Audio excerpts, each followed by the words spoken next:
Bueno, un gusto saludarlos. Imagino que ahí me están viendo. Básicamente, bueno, agradecer a Magba Rofex School para que me inviten a esta charla, básicamente este webinario que vamos a estar realizando en la jornada de hoy, repasando un poco los mercados granarios, pero como digamos, una perspectiva del análisis técnico, digamos, ¿no es cierto? Por ahí algo diferente a lo que habitualmente están acostumbrados, mirando más el mercado del lado de los gráficos. El mercado realmente, el mundo está bastante convulsionado y me pareció que fue realmente interesante la propuesta que me hicieron para poder hacer esta charla, así que bueno, de por sí agradecido. Simplemente comentarle, bueno, yo ahora voy a dar de baja simplemente la cámara para no quitar banda ancha. Sabemos muy bien que eso generalmente le saca mucha banda ancha a la conferencia, y para que no tengamos interrupciones dentro de lo ideal, por eso mismo es que saco la cámara, ¿ok? Pero bueno, estamos al pendiente del chat, así que cualquier duda, consulta y demás que ustedes quieran eventualmente hacerme, con gusto yo voy a estar atento también que van allí en el chat, ¿ok? Así que bueno, vamos a dar comienzo al webinario de hoy. Como ustedes ven aquí, perspectivas técnicas de mercados agrícolas en medio de la pandemia, digamos, COVID-19, que esta pandemia que estamos viviendo, que tanto nos preocupa a todos, digamos, ¿no es cierto? Y que los mercados, por cierto, han tenido comportamientos en principio mayoritariamente negativos, pero no podemos pasar por alto de que hubo algunos realmente donde, digamos, han sobrevivido bastante, por decirlo de alguna forma, ¿no es cierto? Han logrado defenderse bastante bien. Y entre esos fueron justamente el mercado de granos. El primer punto para arrancar el binario, digamos, el primer punto que quería mostrarles es un poco para romper el hielo, un poco de cuando uno hace el chequeo, digamos, del mundo, de cómo está el mundo hoy, y preguntamos si está todo bien. Obviamente la situación es bastante compleja, ¿no es cierto? Claramente uno observa de que, bueno, el mundo está convulsionado, y esto le está pegando, como hablábamos recién, a todos los mercados del mundo, del mundo, digamos, ¿no? Y esto obviamente genera un nivel de incertidumbre realmente llamativo, digamos, porque no es parecido a otras crisis, es muy diferente a otras crisis. En otras crisis por ahí hubo efectos importantes de caída de valor, de economías golpeadas, pero no de economías cerradas, digamos, ¿no es cierto? Y es un dato que nosotros no podemos pasar por alto, ¿ok? Hoy el mundo, como ustedes ven en esta caricatura, realmente está convulsionado, y en este contexto nosotros tenemos que tomar decisiones, ya sea que estemos del lado digamos, del productor, del lado del industrial, del lado de quien toma cobertura en el mercado, del lado del especulador también, ¿por qué no? Quien por ahí busca la volatilidad del mercado para poder sacar alguna renta.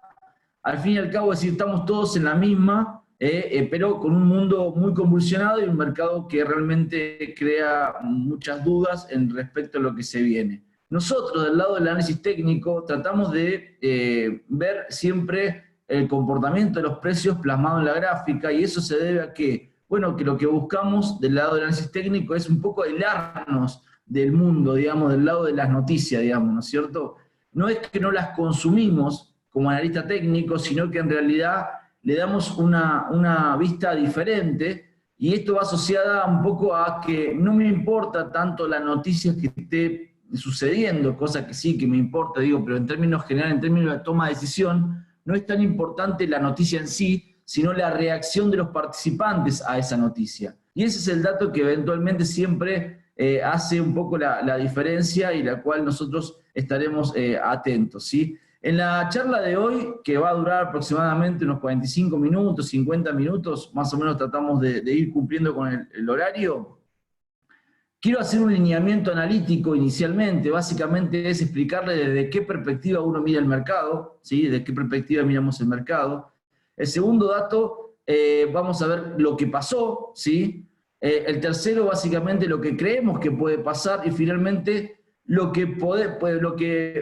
podemos pasar, digamos, en realidad, podemos hacer sin saber exactamente lo que va a pasar. ¿A qué me refiero con esto? Bueno, porque cuando tenemos que tomar decisiones, nosotros podemos hacer, digamos, análisis probabilístico, técnico, fundamental, siempre proyectando una tendencia, proyectando algo, ¿sí?, hacia adelante. Sin embargo, nunca tenemos seguridad de lo que va a pasar, y por eso mismo, a pesar de eso, tenemos que tomar decisiones, ¿no es cierto? Y esa es un poco la idea, ¿no es cierto? Hacer un repaso, de hacer el análisis de lo que pasó, realmente lo que puede pasar del lado técnico, pero finalmente concluir con algunas ideas de estrategia de cobertura principalmente, sabiendo de que lo que viene es incierto, más allá de las probabilidades que podemos darle a uno u otro escenario, ¿sí? Yo en todo caso voy a habilitar mi cámara simplemente para que mejor, más llevadero. Si vemos que tenemos interrupción en el audio, la apago. ¿Estamos de acuerdo? Me avisan cuanto mucho. Yo estoy pendiente al chat. Así que para que esa forma estamos mejor y me pueden ver la cara, ¿bien? Aunque más importante seguramente lo que veamos en la presentación. Fíjense lo siguiente, miren, vamos a arrancar. El primer enfoque analítico, ¿cuál es la perspectiva del análisis técnico? ¿Cuál es la visión que hacemos nosotros del análisis técnico, ¿no es cierto?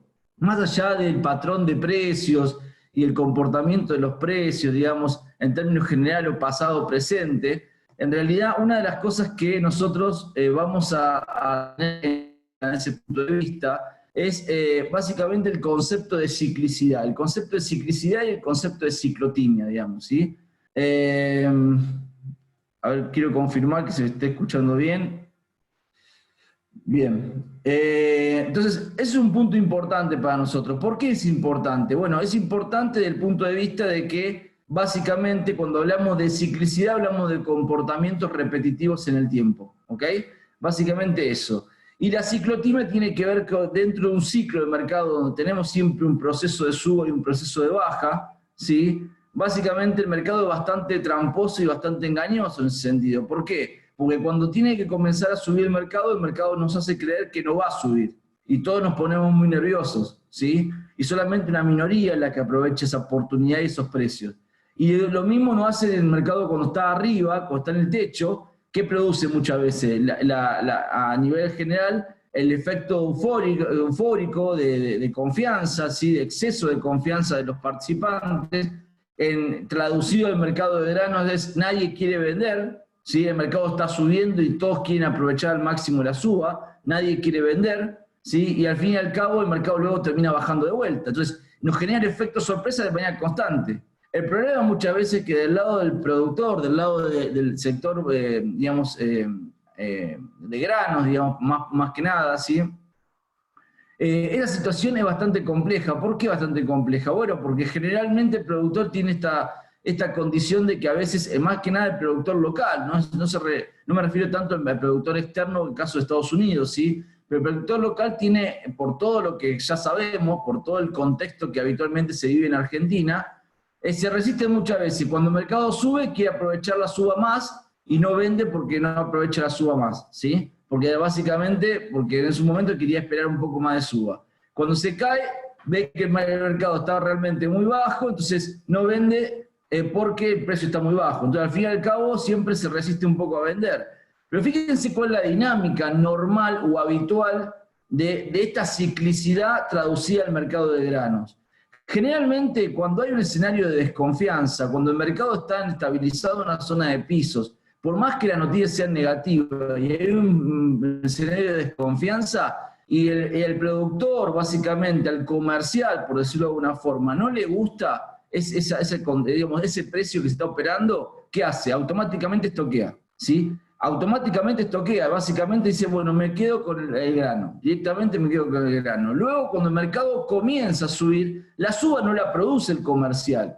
La suba no la puede producir el comercial porque habitualmente en los pisos de mercado el comercial tiene mercadería. Si produce y tiene mercadería. Y el que no la tiene, generalmente en los precios bajos, ¿qué hace? Se estoquea. Entonces, el comercial no es el que produce la suba del precio. El que produce la suba de precios claramente son los fondos especulativos, en Chicago principalmente, ¿sí? Donde inyectan mucho flujo para poder justamente generar el envión de suba del precio. ¿Y eso se basa en qué? Principalmente en expectativa, no siempre en noticias. Y es un dato importante esto. Cuando los fondos ven la posibilidad de que el precio de los granos comienzan a tener una luz en el fondo del túnel, automáticamente empiezan a inyectar flujo. Luego ese flujo se termina saturando al alza, hay un exceso de confianza, se justifica por qué el mercado sube lo que sube. La última mayor justificación más grande que tuvimos en el mercado de granos, ¿cuál fue? Cuando fue el año pasado con el maíz en Chicago. ¿Sí? El retraso de siembra en Chicago, voló el precio del maíz. Se justificaba que no se sabía cuánto maíz realmente, cuál iba a ser el impacto sobre finalmente la producción. El mercado subió muy fuerte y en ese proceso que habitualmente el productor tiene que aprovechar esos valores para cerrar, bueno, obviamente la noticia era no sabemos cuánto maíz va a haber, puede subir más. Y ahí se potencia el especulativo, pero ahí el comercial habitualmente lo que debe hacer es esto, y esto lo hacen en Chicago. ¿Sí? Ve que el precio está alto y lo que hace es acentúa la cobertura. Cuanto más sube, más se cubre el comercial. Luego el mercado termina, cambiando la tendencia, lo cual termina produciendo un efecto de reversión, principalmente por cobertura de todo este efecto de suba que finalmente se detuvo, se frenó el flujo y el mercado volvió a bajar. La salida del especulativo produce, por falta de expectativa ya, ¿sí? Produce una caída fuerte, acentuada en el precio. Sabemos que en el mercado de granos y en commodity en general, siempre esa caída es importante. ¿Por qué es importante? Porque hay un efecto cobertura, ¿sí? Quien está comprado acá, la única forma de mantener la posición antes de que se llegue el vencimiento es o poniendo margen de garantía o simplemente cubriendo la posición. Cuando todos salen a cubrir, el mercado se cae y la velocidad que ya estamos acostumbrados. Cuando llega a un punto de referencia, nuevamente el stock que hace, o el comercial que hace, vuelve a estoquearse. Y deja de vender porque básicamente dice, a estos precios yo no te vendo. Entonces, como pueden ver, la dinámica cíclica de patrón de comportamiento es continua, ¿sí? Es continua. Entonces, ¿eso se traslada en el mercado? Sí, tenemos algunas herramientas para verlo. Entonces, yo les muestro esto para que vean ustedes desde qué perspectiva uno analiza el mercado, cuando hablamos de análisis técnico, ¿sí? Analizamos también interpretando lo que están haciendo los participantes, ¿ok? Vayamos directamente a lo que sería lo que ha venido haciendo el mercado de granos y me voy a enfocar solamente en esta oportunidad, solamente sería el maíz y soja, dado que estamos justo en periodo de cosecha gruesa, es importante. Fíjense, la mayor pérdida de valor que tuvieron tanto soja como maíz, esto es Chicago, ¿ok? La mayor pérdida de valor no ocurrió en los últimos años. La mayor pérdida de valor ocurrió entre el 2012 y el 2014. Ahí donde el mercado realmente tuvo un desarme de posiciones muy fuerte, donde el mercado cayó fuertemente el precio, como ustedes pueden ver. Sin embargo, desde septiembre de 2014, donde se alcanzaron estos pisos, este piso básicamente en maíz, este piso básicamente en soja, el mercado entra en un proceso de inestabilidad, de comportamiento lateral, de contracción, en fin, de idas y vueltas, ¿sí? Donde hay picos al alza, donde hay picos a la baja, pero siempre dentro de una franja de precio, ¿sí? Lo interesante de esto es que uno puede suponer, cuando el mercado bajó lo que bajó, ¿sí? Entre el 2002 y el 2014, uno puede suponer que esto iba a ser mucho más para abajo, digamos, mucho más importante la caída en ese sentido, ¿sí? ¿Por qué? Porque desde el 2014 en adelante hubo un montón de eventos, ¿sí? Desde el 2014 en adelante realmente hubo un montón de eventos que podían haber proyectado la caída, o sea, podrían haber potenciado la caída del mercado mucho más. Y fíjense lo que les quiero mostrar. Agarremos el ejemplo de la soja. Si yo les dije, el tramo principal de caída lo vimos entre el 2012 y el 2014. Desde el 2014, septiembre de 2014 en adelante, el mercado entra en una cierta, lateralización o proceso lateral, es decir, de comportamiento fluctuante dentro de una franja de precio. Sin embargo, ¿cuáles fueron los eventos que sucedieron en todo ese proceso? Bueno, por ejemplo, nos encontramos, en el momento valía $330 la tonelada en Chicago, quiero aclararlo, ¿sí? Y En ese momento, fíjense lo que pasó. Hubo triple super cosecha consecutiva, Sudamérica, Estados Unidos. Evento que debería ser un exceso de oferta, por consecuencia el mercado podría caerse. Bueno, el mercado no se cayó, ¿sí? O sea, tuvo picos, insisto, pero no se cayó. Luego, ¿qué sí le siguió? Subió el dólar en el mundo. El dólar comenzó a apreciarse contra las principales monedas, ¿sí? Un 25% de suba del dólar en el mundo. Saben muy bien que la suba del dólar, ¿cómo impacta? Impacta en el poder de compra de los demandantes. Automáticamente que genera una contracción del comercio, ¿sí? Sin embargo, el mercado no se cayó. Luego vino la caída del petróleo. 2014 el petróleo valía $110, $113 el barril. Se cayó entre 70 y 50% del 2014 a la fecha, ¿sí? Llegando a niveles cercanos a 20, $19 la semana pasada, o hace una semana y media atrás, ¿sí? Sin embargo, el mercado no se cayó. No siguió bajando con la misma velocidad, ¿sí? Luego, ¿qué vino? Vino la caída de la economía china. En realidad, más que caída empezó a decrecer la economía, el crecimiento empezó a ser menor. Y ya eso generó todo un movimiento de especulación respecto a qué iba a pasar si el principal demandante del mundo empezaba a mostrar contracción en su economía, ¿sí? ¿Qué más siguió luego? Luego vino lo que sería la guerra comercial, año 2018. Fíjense, esta caída acá comienza lo que fue la guerra comercial, febrero, marzo del 2018. Esta fue la baja, ¿sí? Esta fue la baja que provocó la guerra comercial entre China y Estados Unidos. Sin embargo, en un punto siempre lo mismo, ¿no? Siempre en un rango de precios limitado. De hecho, que le muestro soja, pero el maíz ni siquiera quebró estos mínimos. Ni siquiera quebró los mínimos del 2014 el maíz, ¿sí? Luego, ¿qué siguió? Para si esto fuese poco, que ya de por sí tenemos un cúmulo de noticias negativas en el mercado, ¿sí? de granos, tuvimos la fiebre porcina africana, impactando sobre la harina de soja, sobre el grano puntualmente, sobre la demanda puntualmente, es decir, otro dato negativo, todo hacía suponer que la soja debía seguir bajando. Sin embargo, el mercado no siguió bajando. Luego, como si fuera poco, ¿qué nos tocó? Cuando parecía que ya se arreglaban China y Estados Unidos en la guerra comercial, de repente que vino el coronavirus, ¿sí? Y ahora nuevamente el efecto de contracción de las economías y cuál puede llegar a ser el efecto de la demanda del activo finalmente, del producto, ¿sí? El impacto sobre eso. Y luego, como si eso fuera poco, encima nos encontramos con la guerra de petróleo entre Rusia y Arabia. Otra vez el petróleo derrapando hace exactamente 3 semanas, que el promedio de $40 a $20. Es decir, fíjense que detonantes, lo que quiero mostrarles, detonantes negativos al mercado no le faltaron. Para bajar más, realmente hubo de todo, ¿sí? Realmente. Y sin embargo, vemos que el precio no absorbió todo ese negativismo que uno podría suponer cuando uno dice, si nos ponemos acá, si retrotraemos el tiempo y vamos a septiembre del 2014 y decimos, va a pasar todo esto en el mundo, lo primero que vamos a suponer es, el precio de las hojas se va a desplomar o el precio de los granos se va a desplomar de una forma impresionante. Sin embargo, no vemos que haya sido así. El resumen final es, hoy estamos con un precio de soja promedio en Chicago en $315 por tonelada. Es decir, apenas bajamos $15 en todo este contexto, con idas y vueltas, con movimiento incluso en el medio de recuperación. Entonces, ¿qué me muestra eso? Eso es lo que me está mostrando del lado técnico, y eso es lo que yo trato de expresarle, del lado técnico que estamos en presencia de un mercado donde mucha información negativa ya está en el precio.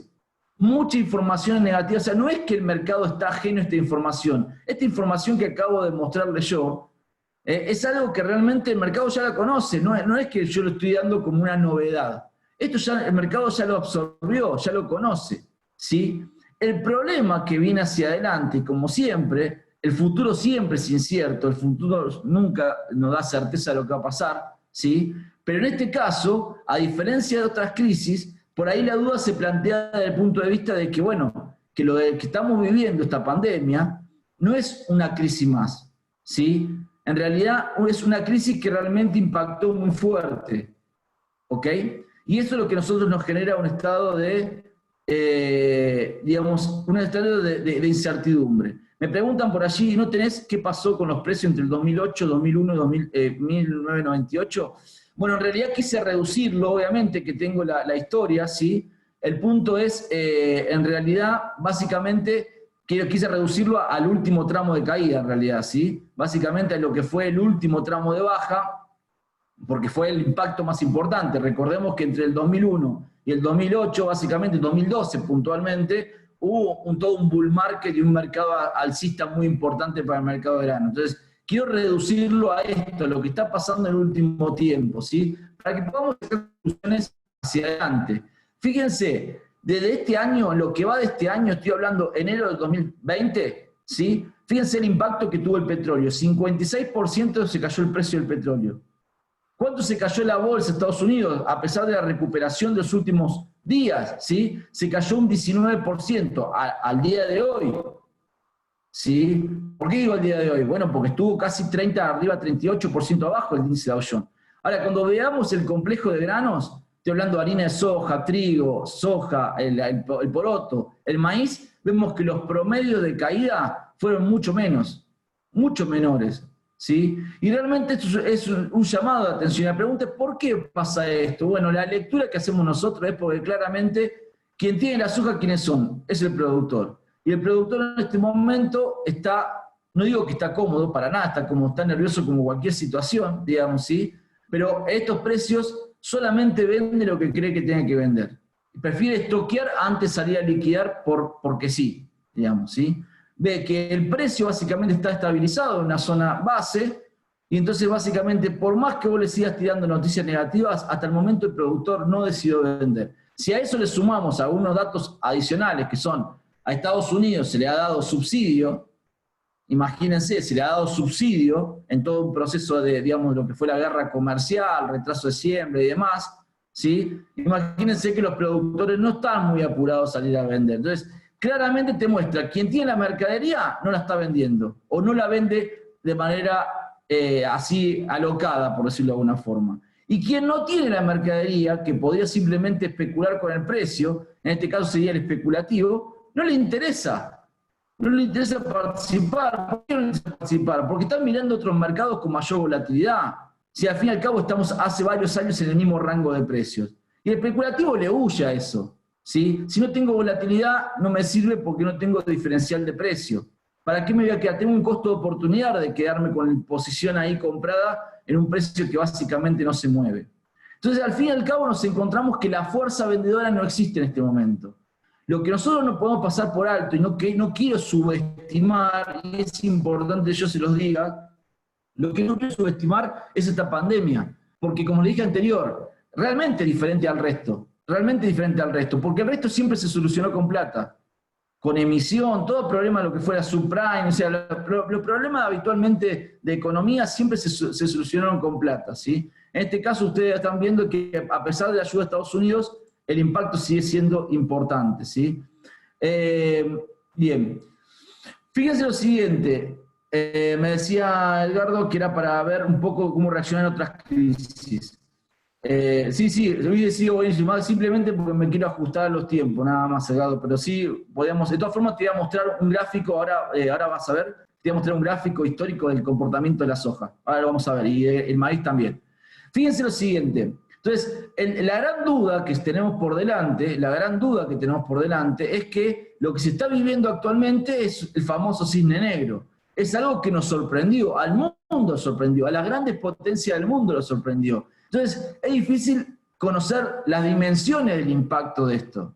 ¿Sí? Es difícil conocer las dimensiones del impacto de esto. Entonces, por eso mismo, como productores, hay una parte que yo puedo mirar el vaso medio lleno.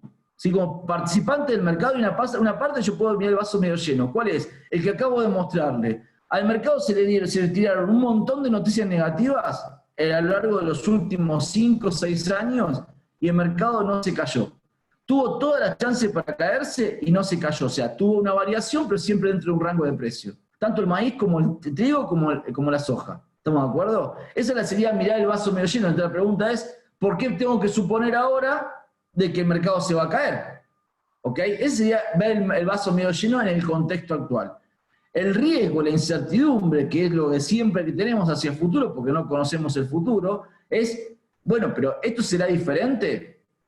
¿Esto será diferente o no será diferente? Porque esto no terminó. No sabemos cuál es la dimensión que puede alcanzar esto en las economías, ¿ok?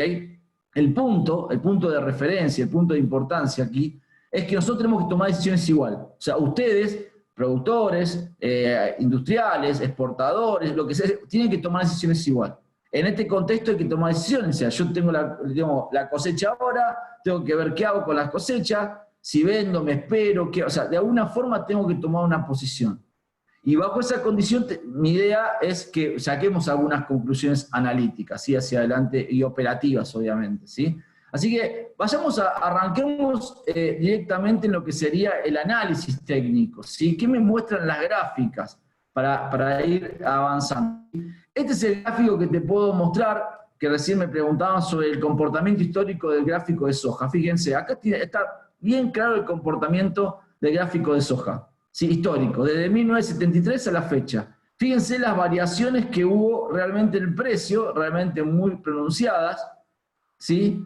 Y en este momento lo que sí me muestra es que es esta zona que va entre los $400 y $300 o $280, es una zona que en su momento actuó como contención al avance, lo cual nosotros llamamos en análisis técnico resistencia, zona de contención, una zona que contiene la suba de precios, y que desde el 2008 en adelante viene actuando como zona de contención a la baja, es decir, como soporte. Técnicamente, si este fuese un curso, yo le diría, chicos, en la medida que la zona que fue resistencia y ahora es soporte no sea quebrada, podemos estar expectantes de que el mercado de acá recupere. No sabemos si lo va a hacer, pero en la medida que el mercado no sea quebrar la zona, podemos estar expectantes de recuperación. Entonces, la respuesta ¿cuál sería? Miren, en la medida que los precios se sostengan arriba de 320, $280, todavía podemos estar expectantes de que esto sea una zona de piso y que el mercado intente recuperarse. ¿Bajo qué fundamento? No tenemos ni idea. No tenemos ni idea. O sea, no puedo adivinar lo que va a venir en el futuro. Lo que digo es, técnicamente, la fuerza vendedora se detuvo acá. Y la fuerza vendedora se agotó. Hasta el momento se agotó. El especulativo no está dentro del mercado en manera importante y el comercial tiene la posición y la guarda. Entonces, al fin y al cabo, es decir, no tenés una fuerza vendedora que te genere el efecto de caída. Y por eso podemos suponer de que esta zona, por el momento, no va a ser quebrada. Al menos por el momento, ¿ok? Pero vayamos a plazos más cortos. No nos quedemos con el histórico. El histórico que me muestra, fíjense, que una vez más, cuando miramos los valores de Chicago, ya en centavos de dólar por bushel, ¿sí? Fíjense, entre 850 y 800 centavos hemos visto los pisos de los últimos 2 años. Cada vez que la soja llega ahí, es lo que llamamos zona de soporte. Cada vez que ahí automáticamente se detiene la fuerza vendedora y el mercado se recupera. ¿Sí? Se detiene la fuerza. Ahora, ¿dónde estamos? El mercado esta semana fue a testear nuevamente la zona de soporte. Mientras el mercado aguante esta zona, podemos estar expectantes de recuperaciones. ¿Recuperación hasta dónde? Hasta la zona de resistencia. ¿Dónde está la zona de resistencia? 910, 960 centavos. Zona que contuvo cada intento de recuperación de la soja en los últimos 2 años. Que incluso en su oportunidad, ¿qué fue? Fue soporte. Zona que anteriormente fue soporte, ahora se convierte en resistencia. Entonces, yo tengo que decirles, mire, del lado técnico el rango operativo es muy acotado. Va entre 960 y 800 centavos. 850, 800 centavos sería la parte de contención a la baja. 910, 960 centavos sería la parte de contención al alza. Yo puedo asumir una posición positiva y optimista para el grano de soja, solamente si el mercado supera los 960 centavos. Si no, vamos a estar acá dentro de este proceso lateral. ¿Hasta cuándo? Y hasta que el mercado rompa una u otra zona. ¿Me explico? ¿Y a qué se debe este proceso lateral? O se debe justamente a eso, que no hay nadie que desvíe la atención, digamos, más allá que no hay fundamentos, sí, seguramente, lo que digo, no hay nadie que desvíe la atención del lado del flujo. O sea, básicamente, es decir, el especulativo se ha salido de este mercado. Entonces, acá hay un efecto equilibrio entre básicamente comerciales principalmente. Cuando el mercado sube, el productor cuando básicamente el mercado se cae, el productor deja de vender, nadie te compra. Vuelven a comprarte nuevamente, ¿a qué puede ser el industrial? Haciéndose de stock, nuevamente acá el productor te vende. Es decir, aquí hay un equilibrio comercial del precio. Entonces, hasta tanto el mercado no desarme una franja u otra, estamos en un rango operativo. ¿Qué me muestran hoy las posiciones de los fondos? Me muestra lo siguiente, fíjense, en azul están los fondos, grandes fondos especulativos. En amarillo están los pequeños productores, o sea, los pequeños especulativos, lo cual no afecta al mercado en su posición. Y el comercial. La pregunta es, ¿qué está haciendo el comercial? Recordemos que este es un dato al martes de la semana pasada, es un dato que salió el día viernes, pero me da información al martes de la semana pasada, donde la soja todavía no se había caído. ¿Sí? Fíjense que el especulador comenzó a comprar. Pero esto que ustedes ven acá en verde, ven esto que ven acá señalado, es decir, la cantidad de contratos abiertos en el mercado. Lo que se observa en ese proceso, ¿sí?, de interés abierto, ¿qué se observa? Se observa que es tímida la recuperación, es tímida el ingreso de flujo al mercado. Entonces, esto me muestra que debemos ser cautelosos. Es cierto que el especulador comenzó a comprar algo de soja, pero todavía está por debajo de la resistencia y encima la posición o el flujo que le está entrando todavía es tímido. Entonces eso nos obliga a decir, mira, ¿somos optimistas a una chance de recuperación? Sí, pero hasta eso, simplemente una recuperación. Mientras la soja no supere 960 centavos, vamos a estar en ese escenario de cautela, ¿sí? Fíjense que el productor cada vez, o el comercial, cada vez que intenta reaccionar el precio del commodity, te sale a vender. No duda directamente, ¿sí? Esto te muestra de que por qué el mercado está en ese proceso de equilibrio. Cuando automáticamente se cae el precio, ¿qué hace el comercial? Pasa a comprar. Entonces, entras en esa dinámica de ida y vuelta, ¿ok? Fíjense el gráfico de corto plazo. Acá donde estamos aguantando. Ayer la soja recuperó un poquito, hoy viene un poquito para arriba. Necesitamos por lo menos superar la zona de 880, 900 centavos de corto plazo para decir, bueno, cuidado, podemos ir a buscar la parte superior de la resistencia. Sería los famosos 950, 960. Esto es lo que el mercado necesita superar ahora. En el corto plazo, en los próximos días, si logramos, fíjense que acá hubo un efecto caída, ¿sí? Salió el reporte de UDA también la semana pasada, ¿sí? El mercado tuvo un desarme acá de posición, sin embargo ahora está intentando recuperar. Mientras aguante los 850, 820, vamos en ese proceso. Ahora, validación de un movimiento de suba mayor lo vamos a tener recién arriba de 900 centavos. Antes no, ¿ok? Entonces tenemos que ser cautelosos y más que nada si tenemos necesidad de salir a cubrir posición. Ahora vamos a ver, ¿sí? Fíjense lo que es la curva de Chicago en este momento. La curva de Chicago en este momento me muestra con cierta inclinación, o sea, estamos en un precio bajo, en la curva, digamos, pero vamos a una recuperación, es decir, vamos a un pase de contrato positivo en Chicago para la cosecha americana. ¿Sí? No muy positivo, para ser sincero, pero bueno, esto va en un pase positivo.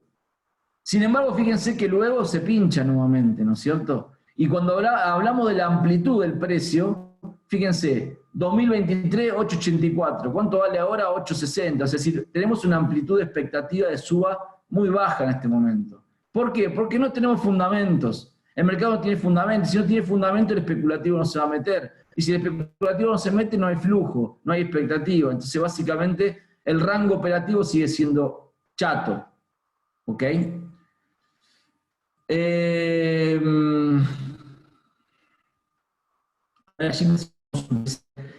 es muy alto y lo que más posiciones tienen abiertas son los comerciales. ¿Es entonces una señal alcista de que los precios estén previamente planos?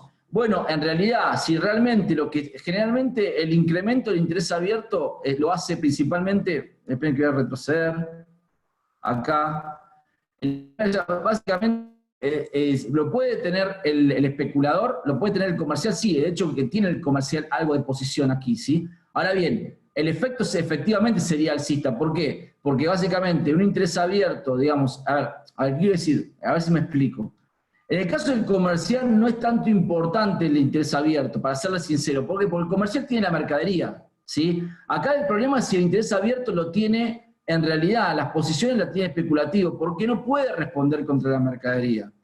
Entonces sí o sí va a tener que salir a cubrir la posición. El comercial se puede quedar con la posición vendida y listo, o sea, básicamente se tiene la mercadería para entregarla. Entonces no es preocupante tanto el interés abierto. Acá el problema es cuando tenemos un crecimiento de interés abierto con especulativo fuerte, ya sea del lado vendedor o del lado comprador, ¿sí? Y eso genera obviamente que el efecto cobertura te pueda modificar fuerte el precio, ¿estamos de acuerdo?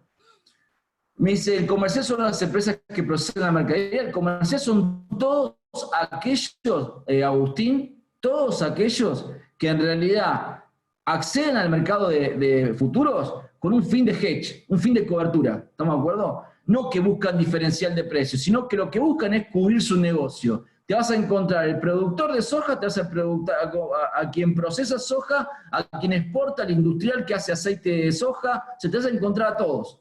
Pero en realidad accede al mercado con un solo fin de cubrir la posición, cubrir su negocio, nada más, quiere cubrir el precio para generar estabilidad a su gestión comercial, simplemente eso. El especulativo, el que no tiene nada de mercadería, lo que busca es el diferencial de precio, pero te da liquidez en el mercado, ¿bien? Sigamos entonces, fíjense. Entonces, ese es el punto. Fíjense en la línea de soja, miren lo que hizo la línea de soja estos días. ¿Sí? Más allá del fundamento local y fin, todo lo que ustedes quieran ponerle, el mercado fue una zona de resistencia, ¿sí? Una zona de resistencia que se frenó acá y ahí se regresó. ¿Ven la importancia de salir en este momento y en este contexto de salir a cazar precios? De salir a cerrar precios, porque de la nada el mercado se te erosiona automáticamente el avance. Y otra vez acá chocando contra la zona de soporte de la línea de soja. Entonces, es clave que la línea de soja se sostenga por encima de esta zona. Estamos hablando de la zona de 2.93, 280 dólares por tonelada corta. No tiene que quebrar esta zona. Hoy viene un poquito para arriba. Entonces, mientras aguante la línea de soja acá, también estamos expectantes. Es decir, estamos en la zona de piso. Ahora bien, vayamos para no robar tanto tiempo, vayamos a lo que sería el mercado local. Miren lo que es el comportamiento de la curva de línea de soja, ¿sí? Pero vayamos al mercado local. Este es el escenario que nadie quiere. Estoy hablando todavía de Chicago, perdón. ¿Qué pasaría si quiebra los 800 centavos? Bueno, el riesgo es este. El riesgo técnico no significa que vaya a pasar, es por que se lo aclare. El riesgo técnico es que el mercado de repente entre en un escenario de debilidad acentuada, ¿sí? Porque técnicamente yo no tengo ninguna zona de contención en el medio. ¿Va a pasar? Bueno, esperemos que no pase, arranquemos por ahí. Ustedes van a decir, pero Rubén, a esos precios nadie hace soja. Bueno, veremos, no sé qué va a pasar con el mundo. Yo estoy calculando simplemente un parámetro técnico. Por ahora me aguanto con la zona de contención que es la que está enfrentando. ¿Qué pasa en el mercado local? ¿Cuál sería la zona de contención en el mercado local? Esta zona, la que va entre 220 y 200 dólares. Esa zona se aguantó todo. Se aguantó, cambio retenciones, saco retenciones, subo retenciones, vuelvo a subir retenciones, saco retenciones. O sea, es decir, se bancó toda esta zona. ¿Sí? La seca, se bancó todo. La suba del dólar, la caída de la guerra comercial, todo. 220, 200 dólares es la zona de piso que ha mostrado tener el mercado local. Desde el 2008 la fecha. Entonces la pregunta es, ¿puedo suponer de que acá el mercado va a encontrar una zona de piso? Bueno, puedo esperarlo. No sé si realmente lo va a hacer.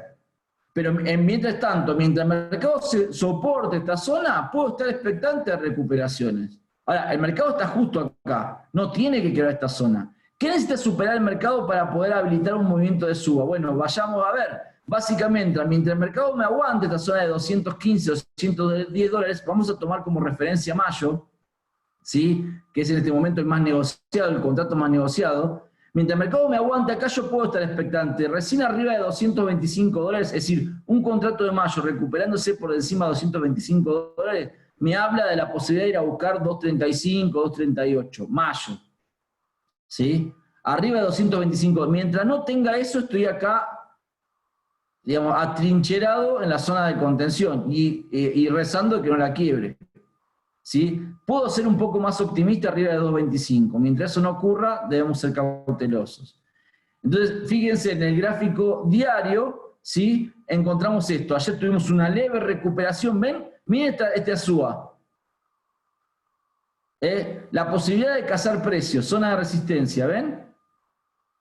Rápidamente el mercado se regresa. Aquí no vendió ahí, chao. y ahora tenemos que estar a la espera nuevamente a ver si recupera. Entonces, el punto es, ¿estamos en una zona de piso? Sí, estamos en una zona de piso. Sé si los pisos lo va a aguantar, no sabemos si el mercado va a aguantar. El contexto internacional está para que el mercado suba y no está muy claro.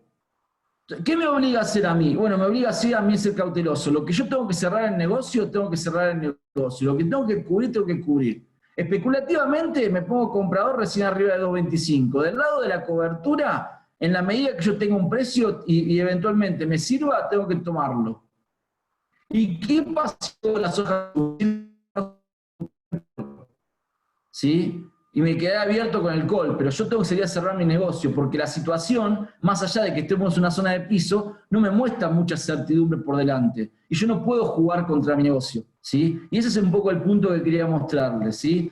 Este es el gráfico que nadie quiere ver, que era el que mostraba Chicago. Me dice, debajo de $200, ¿dónde tengo contención? Y hasta 180, 160 dólares no tenemos nada. Pero ahí nadie más hace soja. Y bueno, nadie más hará soja, pero si no depende de nosotros. Si el mundo estalla, el mundo estalla. Y eso es lo que nosotros tenemos que cuidar, ¿sí? Bien, fíjense, por ahora China viene comprando un poco más que el año que viene, el año pasado en Estados Unidos, pero con una curva aplanada. O sea, la demanda se muestra ahí. Si bien no es lo mío, esto es fundamental, sabemos muy bien, pero uno va observando, entonces más o menos, qué condición de mercado estamos teniendo, ¿sí? Entonces, esta situación te dice, mirá, no es que los chinos están comprando a dos manos, ¿sí? Están comprando, pero bueno, ahí, tranquilos, ¿ok? Así que bueno, en fin. ¿Qué nos lleva a decir? ¿Qué hacemos entonces en ese contexto? ¿Qué hacemos entonces en este contexto? Bueno, este es el cuadro de precios hoy. Estos son los cierres de spot, los cierres de Rofex, Matba Rofex, en la jornada de ayer, ¿sí? Los diferentes vencimientos. Esto así como cerró el dólar futuro para cada vencimiento. Si yo especifico básicamente tomando el dólar futuro, son las hojas que me da para cada vencimiento, la tasa anualizada en pesos y la tasa anualizada en dólares. Siempre contra el spot, siempre contra el precio actual. ¿Ok? Pero la pregunta es, ¿qué hago yo en este cuadro? ¿Qué estrategias puedo armar? Por ejemplo, tentativas. Estas son orientativas. No digo que estas son las estrategias que ustedes tienen que hacer, ni no estoy motivando exactamente a nada. Lo que estoy simplemente dándole una orientación en este contexto que podemos hacer. Por ejemplo, puedo fijar precio julio para no ir contra mayo, que tengo por ahí, sé que en realidad hay mucha complicación de tener que salir a vender contra cosecha en este momento, por el tema de cupos y demás. Entonces, es decir, puedo fijar julio y me puedo comprar y quedo abierto a la suba con un call. Por ejemplo, puedo salir a fijar julio 2.23.5, ¿sí? Y me puedo comprar un call 2.30, ayer operado a $3.50. Es decir, vuelvo a ganar en soja. En realidad, si el mercado llega a subir por X motivo, soy ganador de soja arriba de 2.33.5 julio. Entonces, de esa forma ya tengo el negocio cubierto en 2.23.5, ya tengo la mercadería cubierta, pero abierto a la posibilidad, como estoy vendiendo cerca de un piso, quedo abierto con un call. Entonces, es una posibilidad esa, ¿sí? Otra alternativa que sería, por ejemplo, en noviembre, especificar soja noviembre. ¿Sí? ¿Por qué especificar? Y bueno, porque tengo un 2.30 en noviembre contra un dólar futuro de 85,35, me da una soja de 19.647 pesos. ¿Sí? A esto lo puedo descontar. Ustedes saben que puede haber una tasa de descuento aproximadamente del 20% hoy, ¿sí? en la bolsa. Lo puedo hacer un descuento ahí, pero si de alguna forma puedo hacerme el dinero antes. ¿Sí? Me da una tasa anualizada de 63%.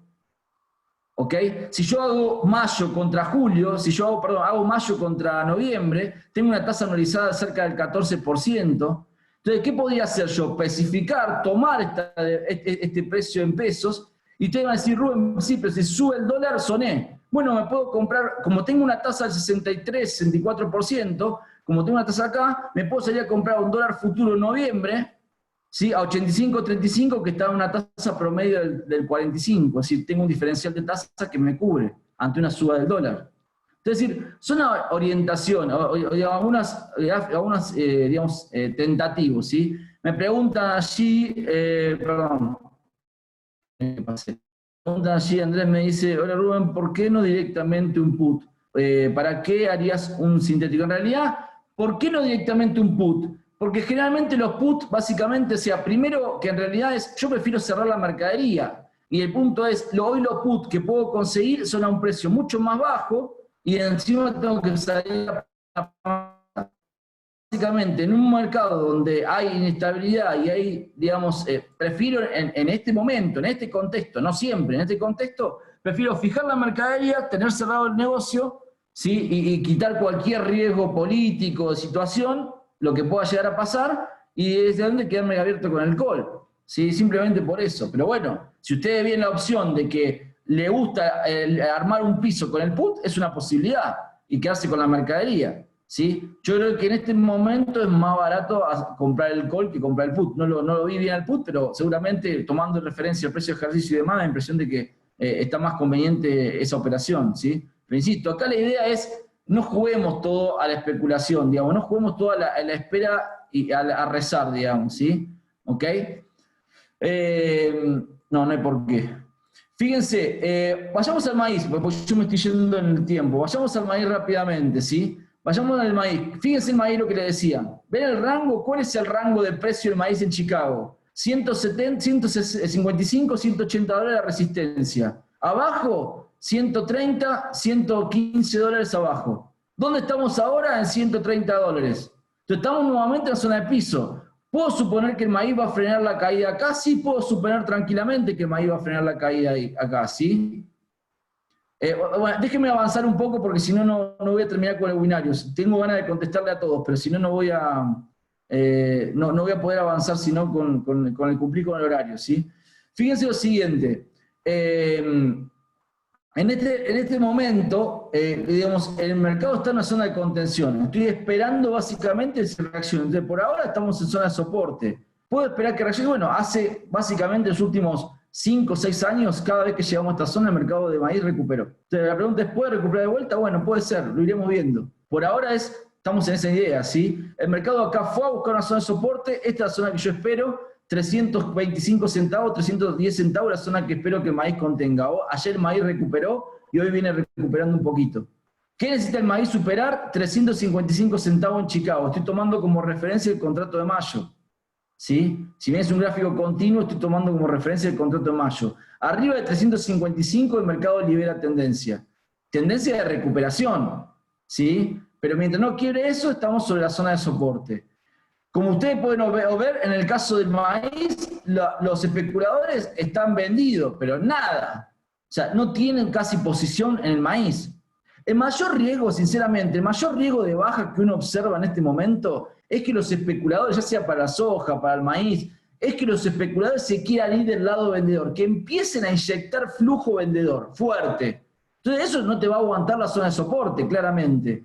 Pero mientras a los especuladores no les interese, seguramente esta posición, fíjense que se comercializa en un momento de maíz. Empieza a comprar. Empieza a tomar posición neta compradora. O sea, estos valores, dice, yo acá no te vendo, yo a estos precios me aguanto. El interés abierto te muestra que no hay fuerza, no hay flujo entrante. Entonces, la posibilidad de que el mercado de maíz vaya a quebrar esto, para mí es baja. En el corto plazo es baja. Sí, creo que el mercado debería comenzar a intentar recuperarse. Tuvimos algodón, me parece que es la zona de soporte y puede empezar un proceso de recuperación para el maíz. Pero siempre tenemos que cuidar esta zona. La curva de futuro está positiva, ¿sí? Lo cual eso ayuda, no mucho, pero está positiva. Cuando vamos al mercado local nos encontramos que la zona de contención nuestra son 132, 120. Tenemos un maíz de abril 140, lo que se llama maíz tardío, automáticamente se nos derrapa el precio a 125, 126 dólares. Sí, esta es la zona de contención que el mercado tiene que quebrar. 120 dólares es nuestro nivel de referencia. Debajo de 120 el maíz nuestro se pone complicado. Yo como creo que Chicago no va a quebrar, también espero que acá no vaya a quebrar y que el mercado soporte, digamos, ¿sí? Pero en primera instancia la zona de contención. ¿Dónde somos optimistas para el maíz? Recién a 145, 150. Zona que alcanzó a abrir hace poco, ¿sí? Pero bueno, julio está bastante lejos de esa zona. Entonces estamos expectantes de la recuperación. Cuando veamos la relación soja-maíz, Chicago, vemos una inclinación a favor de la soja. Esto puede achicarse un poco ahora, pero fíjense que hay una ciclicidad que te indica que tenemos un periodo pro soja. ¿Por qué? Fíjense, es un ciclo temporal. 30 meses convenía tener soja y no maíz, 30 meses te convenía tener maíz, no soja, 30 meses soja y no maíz, 30 meses maíz y no soja, 30 meses soja y no maíz. Acá estuvo bastante más peleado. Luego tuviste maíz y no soja y ahora estás en un proceso pro soja. Entonces uno podría suponer por el ciclo y por cómo voy mostrando, puede haber una chique a favor del maíz porque el maíz está muy bajo ahora, pero en términos de proyección pareciera ser que es bastante más auspicioso estar en soja. Veremos, ¿sí? No sé si el fundamento eso lo argumenta o no. Me preguntan, ¿influye mucho el precio bajo del petróleo en el etanol en el precio del maíz? Sí, seguramente que está impactando también, pero fíjate que siempre el impacto de las noticias negativas ha sido reducido, porque nunca pudo quedar la zona de piso, digamos, ¿sí? Seguramente que lo del petróleo también está impactando a la debilidad del maíz, ¿sí? Entonces, y cuando vamos al mercado local, fíjense, tenemos una contracción, ¿sí? Del maíz. Ahora, cuando pasamos del contrato de abril a mayo, tenemos una contracción que también te habla, dice, ¿puede continuar esta contracción? Bueno, está bastante más peleado, pero bueno, eventualmente puede contener. Está bastante más peleado la decisión a nivel local de si me quedo con maíz o me quedo con soja. Yo en lo personal preferiría quedarme con soja, pero bueno, debo reconocerle que está bastante más peleado, ¿sí? En este momento, en estos ratios, cuando agarro julio y agarro julio sojas, julio soja, perdón, mayo, perdón, julio maíz, mayo soja o julio maíz, julio soja, digamos. Cuando hago ese ratio, veo que en realidad está bastante más peleada la relación, digamos, ¿no es cierto? Pero en lo personal yo preferiría quedarme con soja. Para llegar a una conclusión operativa respecto del maíz, fíjense, este es el cuadro que tenemos hoy de maíz. El rango de precios, cuidado que estas tasas están tomando con el referencia del spot. Si yo hago el rango de pase de septiembre o diciembre, también tenemos tasas parecidas a la soja, del 14% en dólares y del 60% aproximadamente anualizadas en pesos, ¿sí? Tomando el dólar futuro. Entonces, ¿cuáles son las estrategias posibles? Bueno, las que yo planteo acá, una. Maíz está claro, hay que vender, no hay mucha vuelta. Tengo un pase negativo, ¿sí? Lo que tenga de abril, tengo que venderlo. Lo que yo tenga ya en tenencia, tengo que venderlo. El pase negativo, casi $14. Así que no hay mucha que analizar ahí. Respecto a lo segundo, si la pregunta es, ¿puedo no calzarme a julio contra cosecha y puedo pasarme a septiembre? ¿Sí? Y eso haría lo mismo que en soja. Fijo mercadería, soja 129,5 a septiembre y me compro un call septiembre 142. Ayer las puntas estaban entre 2 y $2.30. Entonces puedo armar esta estrategia, por ejemplo, en vez de salir a vender a julio y me gano una tasa anualizada en dólares cercana al 14% del pase, el premio que tengo de vender en septiembre y no en julio, ¿sí? La otra alternativa es lo mismo, acá poder fijar mercadería en pesos a diciembre tomando este dólar de 88.25 y puedo salir a cubrirme con compra de dólar o eventualmente no, yo qué sé, eso ustedes lo deciden. Pero decir, esto te da un maíz de 11.825 a diciembre, ¿sí? Y acuérdense que ustedes pueden hacer una tasa de descuento luego, ¿no? Con una tasa de descuento pueden tener la plata ahora, ¿sí? Aproximadamente esa tasa de descuento está 20% más los gastos, digamos, ¿no? Lo cual, bueno, es algo interesante también para evaluar. Para ir terminando, para llevarlo, ya me estoy pasando del trigo, vamos a hacerlo rápido. El trigo, fíjense, zona de resistencia también en Chicago. Estamos más cerca de la resistencia que de soporte en trigo. Atentos con el trigo, porque el trigo arriba de 620 centavos te libera tendencia. Fíjense, acá los especuladores están más incentivados, pero el interés abierto no es creciente. Eso te muestra que el flujo comprador, todavía el especulador, por más que está comprado, es limitado. No hay un gran flujo comprador todavía. Entonces, te crea dudas sobre la posibilidad de romper o no la resistencia. Si nosotros en las próximas semanas vemos incremento, como ustedes ven, de la posición comprada del especulativo y vemos un incremento del interés abierto, con quiebre de resistencia, súbanse a maíz, a trigo, porque el mercado va a empezar a hacer rally, el mercado va a empezar a subir, ¿sí? Por ahora estamos expectantes de reconocimiento de soporte y que vaya a buscar la zona de resistencia. Yendo a la curva bastante más estacional y también, por cierto, también bastante más volátil, ¿no es cierto? Cuando vamos al trigo local, tomando como referencia julio, 203, 203.50 cerró ayer. Está claro que lo que tenga de trigo tengo que venderlo a julio, ¿no es cierto? ¿Ok? Porque luego se me cae fuerte el precio, el pase realmente es muy negativo a cosecha. De hecho, yo estoy estableciendo acá una zona de soporte acá y ni siquiera ni enero, ni diciembre, ni marzo están operando en torno a estos valores. El trigo nuevo con nueva cosecha, ¿ok? Entonces, atentos con eso, digamos. Se te cae fuerte el pase, ¿ok? Así que está claro que hay que vender. ¿Qué hacemos en este contexto de trigo? Bueno, básicamente las estrategias serían que con el cuadro y todo que ustedes pueden ver, puedo fijar mercadería julio, obviamente, especificado, ¿sí? Tomar este valor de dólar a julio y me da un trigo de que, mira, fíjense, si yo lo vendo ahora a 201 y lo especifico, me da 13.100. Si lo hago contra julio y tomo el dólar futuro, fíjense, me da 15.180. Buenísimo. Tengo una tasa del 51%.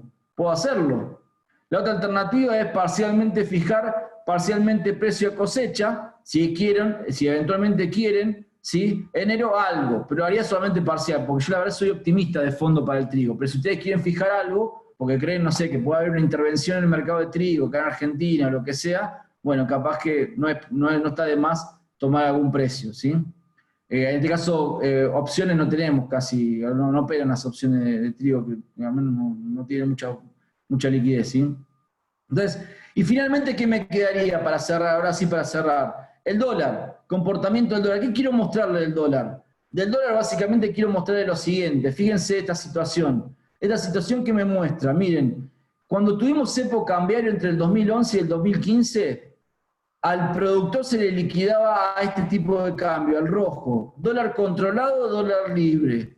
El dólar controlado era el valor que se le liquidaba al productor. El dólar libre era básicamente el que subía por arriba. ¿Cuáles son los dólares libres? El dólar libre es el contado con liquidación, el dólar MEP, que se opera en bolsa, y el dólar blue. Por más que es ilegal, sabemos que es referencial de mercado muchas veces y que la liquidez es mucho más reducida, sabemos que es referencial. Y fíjense la apertura de la brecha que se producía, ¿sí? Luego, ¿qué pasó? Luego se levantó el cepo. Y fíjense cómo se juntan todos los dólares. Pero ahora nuevamente, antes de salir Macri hizo cepo nuevamente. ¿Y ahora qué empezamos a ver? Apertura de brecha nuevamente. ¿A dónde liquidan el productor? Acá. ¿Cuánto vale el dólar libre? Acá, entre el 85 y 90 pesos. El punto es el siguiente, si yo tomo la proporción, y esto, insisto, acá no hay un lineamiento directo, pero si yo tomo la proporción de amplitud de la brecha que hubo cepo cambiario entre el 2011 y el 2015, ¿qué me muestra? ¿Qué me muestra? ¿Cuál es anteriormente? ¿Cuál es el dólar controlado? Bueno, todos los que están ligados al dólar principalmente oficial, digamos, ¿cierto? Mayorista, futuro, sí, obviamente, ¿ok? El punto es, ¿cuál es la amplitud acá de la brecha?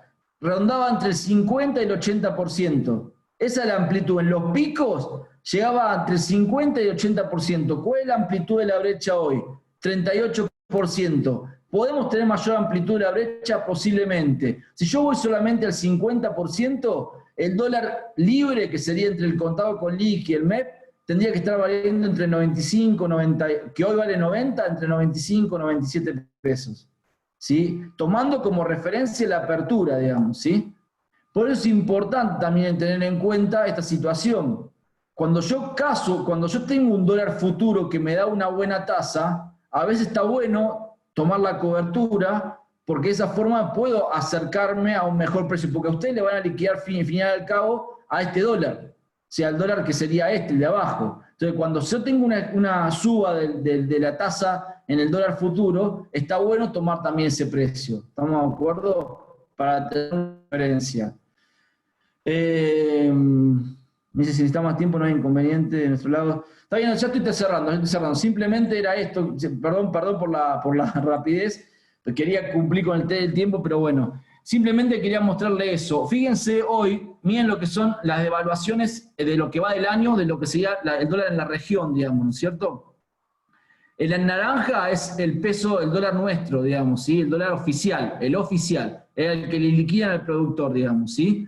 El resto, fíjense, Brasil se ha devaluado un 29%, lo que va del año estoy hablando, México un 27%, y fíjense que los dólares que se acercan a los parámetros devaluatorios de la región son justamente el MEP, fíjense, el MEP está al 19% y el contado con liquidación también al 19%. Se dan cuenta que los dólares paralelos nuestros son los que están siguiendo un poco el efecto devaluatorio en la región. Sin embargo, nosotros en lo que sería el dólar oficial está perdiendo competitividad. Entonces, en términos reales, estamos perdiendo. Si bien nos devaluamos mucho el otro año, ¿sí? No olvidemos que nosotros tenemos una inflación que el resto no tiene, ¿sí? Entonces es importante observar esto. Brasil, imagino yo, los productores de soja de Brasil deben estar bastante contentos, ¿no? Tienen súper cosecha y un dólar devaluándose, o sea, un real devaluándose, digamos, ¿cierto? Lo cual deben estar bastante contentos los productores de Brasil, me imagino yo, ¿no? Conclusión, hoy cuando miramos el comportamiento del dólar nuestro contra Brasil, que es nuestro principal competidor, nos encontramos en esta situación. Estamos perdiendo en lo que va del año un 16%, ¿sí? Gente, el punto es, acá es, bueno, nosotros tenemos que tomar decisiones, como le dije al comienzo, con lo que tenemos. No sabemos finalmente qué va a pasar con la pandemia, ojalá que todo esto afloje, ojalá que las economías del mundo se recuperen rápidamente, pero todo eso es terreno incierto. Y nosotros tenemos que seguir tomando decisiones, tenemos que seguir produciendo, ustedes tienen que levantar la cosecha, vender la cosecha, ver qué hacen el año que viene. Es decir, toda esta situación hace que las decisiones continúan. Entonces, al fin y al cabo, es importante, ¿sí?, involucrarse más en el mercado, involucrarse un poco más en el mercado, en la estrategia de cobertura. Insisto, puede haber otras diferentes a las que yo planteé, seguramente las hay. El punto es, no podemos, es decir, los márgenes del sector están muy reducidos, están muy cortos, ¿sí?, muy cortos. Entonces, es clave la gestión en este momento, es clave la gestión comercial en este momento. Por eso mismo aprovechar estos desvíos que se van dando a veces resulta interesante a tener en cuenta. Yo soy optimista, siempre por naturaleza soy optimista, entonces creo que en definitiva me gusta ver el vaso medio lleno, digo, el mercado ya le ha pasado tantas cosas, tiene tanta información negativa que bueno, en realidad con que aparezca una sola positiva va a ser suficiente. Fíjense, por eso me apoyo un poco, para cerrar el webinario, me apoyo un poco lo que dice Soros, ¿no es cierto? Soros dice, entre peor parezca la situación, menos esfuerzo necesario para cambiarla y mayor potencial de ascenso posee, dice Soros, ¿no? Entonces, bueno, veremos.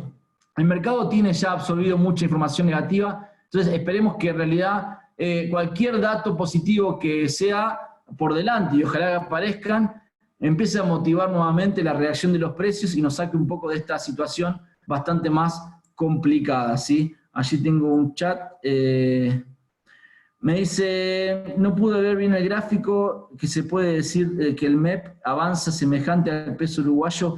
Más que el peso uruguayo, el mayor referencial nuestro es el real, digamos, ¿sí? El real se ha devaluado en realidad un 30% y el MEP y el dólar blue, perdón, el dólar blue no, el MEP y el contado con liquidación cerca del 20%. O sea, lo que quiero mostrarte en esa gráfica, que sería esta gráfica, ¿sí? Lo que quiero mostrar en esta gráfica es que los dólares paralelos nuestros, que serían los del MEP, el contado con liqui, el blue, digamos, ¿sí?, tienen más relación el valor con respecto a lo que está pasando en el mundo, digamos, con el efecto devaluatorio que generaron la región, digamos.